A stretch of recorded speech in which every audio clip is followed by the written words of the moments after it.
नमस्कार मेरे प्यारे साथियों, आपका अपने YouTube चैनल केवल स्टडी पॉइंट पर स्वागत है। आज हम लोग LCR परिपथ पढ़ेंगे। तो आइए देखते हैं।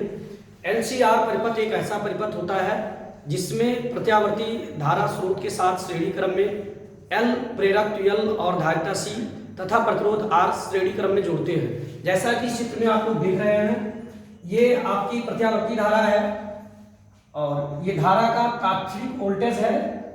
इसमें L, C और R जो है वो श्रेणी क्रम में जुड़े हुए हैं और इसमें जो प्रेरक L है उसके कुंडली के बीच जो विभव है वो VL है और जो धारिता C है उसके बीच जो विभव है वो VC है और जो प्रतिरोध R है उसका विभव VR है। मेरे प्यारे साथियों, जब हम लोग LCR जब जोड़ते हैं AC परिपथ में तो उसको हम LCR परिपथ भी कहते हैं।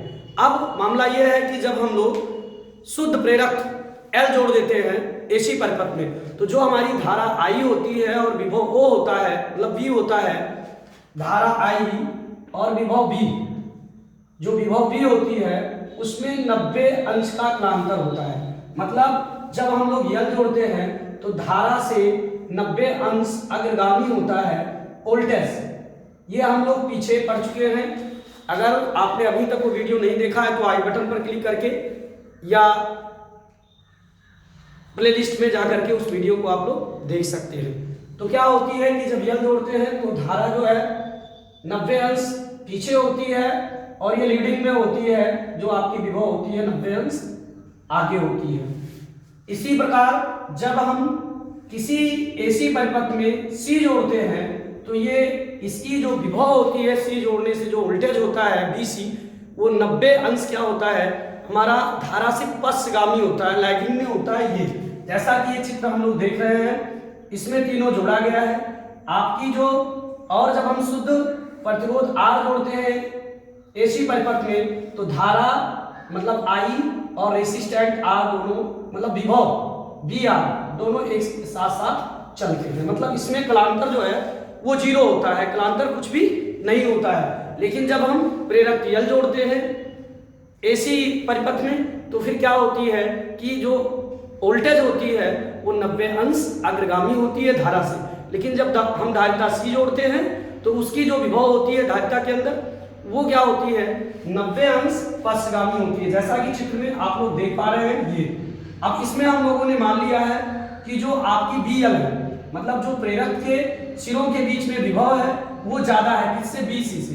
तो आप देख रहे हैं कि ये दोनों एक ही रेखा के अंदिश एक दूसरे से विपरीत हैं, अर्थात VL ज्यादा है तो इसका जो परिणामी विभव होगा ये ऊपर की तरफ होगा और वो होगा VL माइनस BC।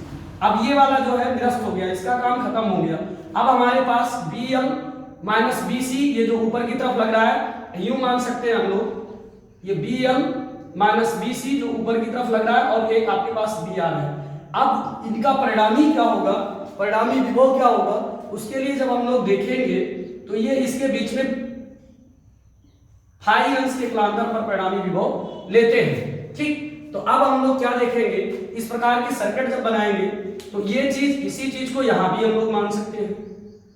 अब ये समकोण त्रिभुज बनेगा तो VL माइनस BC को इधर भी लिख सकते हैं VL माइनस BC। समकोण त्रिभुज पाइथागोरस प्रमेय लगाएंगे तो VR ये है आपका और ये आपको B याद करना है। मतलब ये आधार मान लेंगे, लंब मान लेंगे और ये कर्ण, तो V का स्क्वायर इक्वल टू हो जाएगा VL। अब इसका क्या है, ये यहां से यहां तक वही चीज इधर वाला जाएगा तो VL माइनस BC का स्क्वायर, VL माइनस BC का होल स्क्वायर प्लस जो आपका ये वाली विभव है प्रतिरोध R की वो VR का स्क्वायर, ये हो जाएगा। इस प्रकार से परिणामी विभव अगर VL BC और VR दिए हैं तो परिणामी विभव ज्ञात किया जा सकता है। लेकिन जो VL है वो BC से जब ज्यादा होगा तब। अब आगे क्या कर सकते हैं, हम लोग जानते हैं कि ये श्रेणी क्रम में है और श्रेणी क्रम में जो भी करंट, मान लीजिए करंट I फ्लो हो रही है तो तीनों में करंट जो है वो इक्वल होगी, मतलब तीनों में समान करंट जाएगी। तो हम लोग ऐसे भी लिख सकते हैं कि जो VL है I ओम के नियम के अनुसार हम जानते हैं V बराबर I इंटू R, उसके अकॉर्डिंग अगर हम चलेंगे तो VL इक्वल टू I तो सेम है, ये हो जाएगी आपकी एक्सएल। अब एक्सएल जो है प्रेरणीय प्रतिघात है। जब हम किसी भी एसी परिपथ में जब प्रेरक एल जोड़ते हैं, उसके कारण जो धारा के मार्ग में अवरोध आता है उसको हम लोग प्रेरकीय या प्रेरणीय प्रतिघात बोलते हैं। तो ये प्रेरणीय प्रतिघात है, मतलब ये एक आपकी जो है प्रतिरोध की तरह ही काम करता है। तो ये आपकी एक्सएल हो गया, और आपकी जो VC है सेम करंट फ्लो होगी, लेकिन इसको XC मानते हैं, इसका जो प्रतिरोध होगा।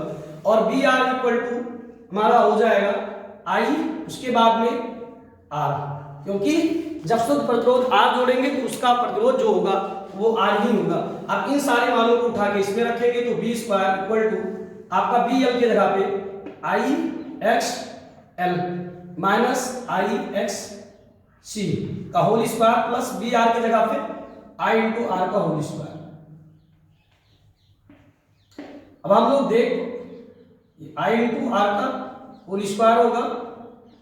हम लोग देख रहे हैं कि V square equal to I दोनों में कॉमन ले लो तब V स्क्वायर रहेगा, XL माइनस XC का होल स्क्वायर प्लस ये I का स्क्वायर हो जाएगा R का स्क्वायर। अब I देख रहे हैं दोनों में कॉमन है, दोनों में I हम लोग क्या करेंगे कॉमन ले लेंगे। तो जब I कॉमन ले लेंगे तो ये V square equal to I square common ले लो तो बचेगा XL माइनस XC का होल स्क्वायर प्लस R का होल स्क्वायर। अब हम लोग चाहे तो इसको रूट में भी कर सकते हैं। ये हमारी परिणामी विभव निकल आई। अब रूट में जब करेंगे तो I जो है स्क्वायर है ये बाहर हो जाएगा, और ये हो जाएगा XL माइनस XC का होल स्क्वायर प्लस R का होल स्क्वायर। तो ये हो गया हम लोगों का परिणामी विभव अंशीयार परिपथ में। एक चीज और हम लोग जानते हैं कि XL बराबर होता है ओमेगा एल। XL की जगह पे ओमेगा एल भी हम रख सकते हैं यहाँ, और XC बराबर होता है 1 बटा ओमेगा C। ये कोणीय चाल है, तरंग की क्या है कोणीय चाल है। अगर इसको हम लोग रख देंगे तो हम लोगों को B इक्वल टू मिल जाएगा I into omega L minus 1 बटा ओमेगा C का होल स्क्वायर प्लस R का होल स्क्वायर। अब ये I इधर बुरा है, ये परिणामी विभव निकल आई। अब I से अगर हम लोग आगे बढ़ेंगे तो ये B बटा I। अब ओम के नियमानुसार हम लोग जानते हैं कि B बटा I ये नियतांक है इक्वल टू R होती है, जिसको हम लोग प्रतिरोध बोलते हैं R को। लेकिन मेरे प्यारे साथियों यहाँ B बटा I जो हम लोगों को प्राप्त होगा वो प्राप्त होगा ओमेगा एल माइनस 1 बटा ओमेगा C का होल स्क्वायर प्लस R का स्क्वायर। ये B बटा I जो है ये प्रतिबाधा होती है जब हम किसी भी AC परिपथ में LC को जोड़ते हैं या LCR तीनों को जोड़ते हैं, तो उसमें जो परिणामी प्रतिरोध में मतलब धारा के मार्ग में बाधा आती है या प्रतिरोध होता है उसको हम लोग प्रतिबाधा बोलते हैं। जब L या C को जोड़ दिया जाए या LCR तीनों को जोड़ दिया जाए तो संपूर्ण परिपथ में धारा के प्रवाह में जो प्रतिरोध आता है उसको हम लोग प्रतिबाधा बोलते हैं। तो अब प्रतिबाधा को Z से प्रदर्शित करते हैं, ये हमारी रही प्रतिबाधा। तो ये हमारा हो जाएगा Z equal to under root omega L minus 1 बटा ओमेगा C का whole square plus R square. इसको हम लोग प्रतिबाधा बोलते हैं। क्या बोलते हैं?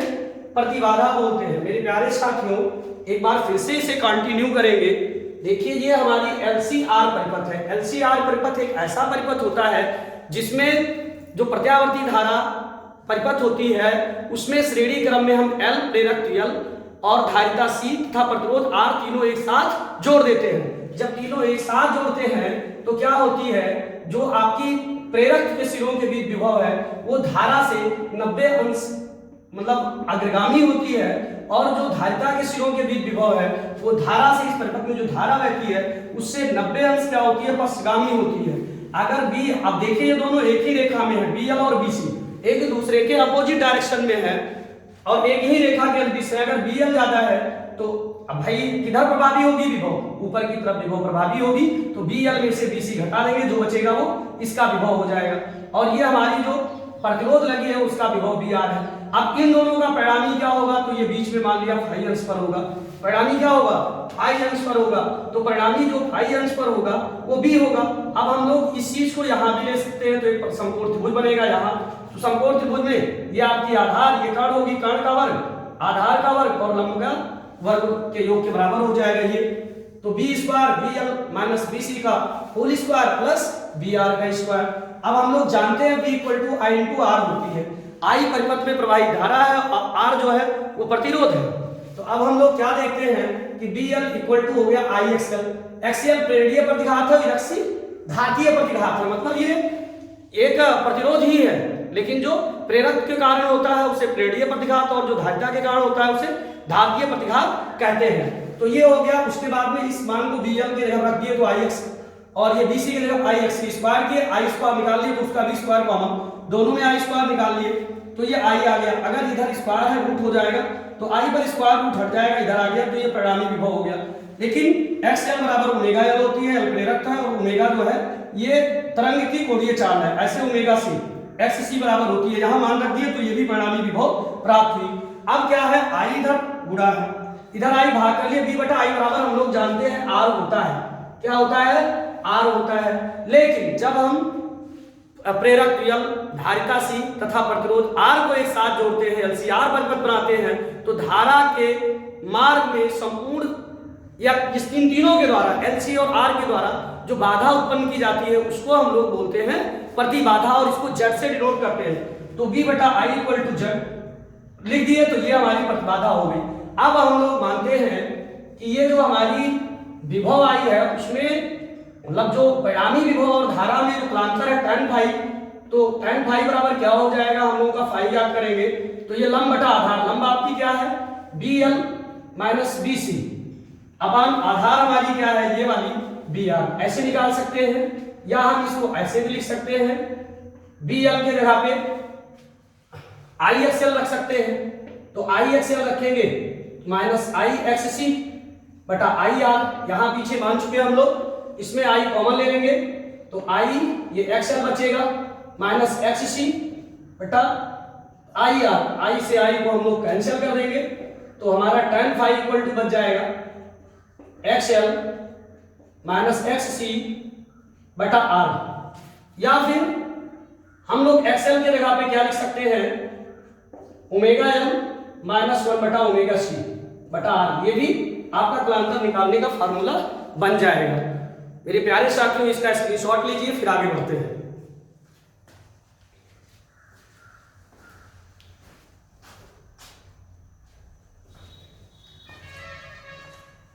चलिए देखते हैं अब यदि इस परिपथ में अनुनादी परिपथ की तरह ये कब काम करेगा।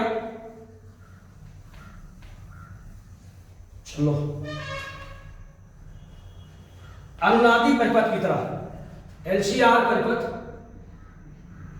अनुनाद की स्थिति में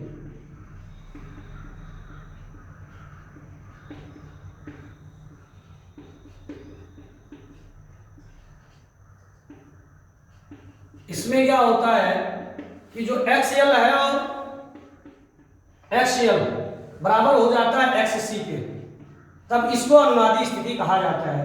अब XL बराबर हम लोग जानते हैं ओमेगा L होता है, तो ये ओमेगा L हो जाती है इक्वल टू 1 बटा आपकी ओमेगा C, ये XC की वैल्यू है, इससे अगर इधर गुणा कर ले तो ओमेगा का स्क्वायर हो जाएगा और ये हो जाएगा 1 बटा LC, स्क्वायर हटाएंगे तो एक का वर्गमूल निकल आएगा 1 बाई अंडर रूट LC हो जाता है, 1 बाई अंडर रूट LC। अब हम लोग जानते हैं कि आवृत्ति F बराबर होती है ओमेगा बटे 2 पाई, हम लोग ओमेगा की वैल्यू यहां से उठा के रख देंगे तो F बराबर ओमेगा की जगह रखेंगे 1 बटा 2 पाई अंडर रूट LC। अगर ये परिपथ अनुनादी परिपथ की तरह काम करता है तो उसकी आवृत्ति F इक्वल टू 1 बटा 2 पाई अंडर रूट LC होगी। मेरे प्यारे साथियों ये क्वेश्चन हर वर्ष यूपी बोर्ड की परीक्षा में 5 नंबर का पूछा जाता है और इससे संबंधित न्यूमेरिकल क्वेश्चन पूछे जाते हैं। मेरे प्यारे साथियों अगर मेरा वीडियो पसंद आया हो तो मेरे चैनल को लाइक करें, सब्सक्राइब करें और अन्य ग्रुप में मेरे वीडियोस को शेयर करें ताकि मेरे द्वारा बनाई गई वीडियोस की लेटेस्ट नोटिफिकेशन आप तक शीघ्र पहुंच सके।